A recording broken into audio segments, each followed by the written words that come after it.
Bismillahirrahmanirrahim. Assalamualaikum warahmatullahi wabarakatuh.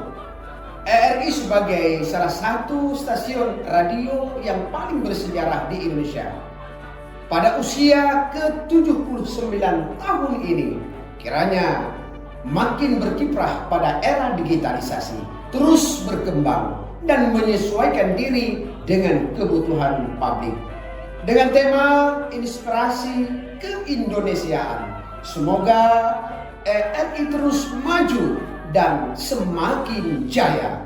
Saya Dr. Andes Tuku Haji Ikhwansyah MA selaku PLT Kepala Dinas Syariat Islam dan Pendidikan Dayak Kota Lok Sumawe mengucapkan Dirgahayu Radio Republik Indonesia. Sekali di udara, tetap di udara. Demikian, terima kasih. Wassalamualaikum warahmatullahi wabarakatuh.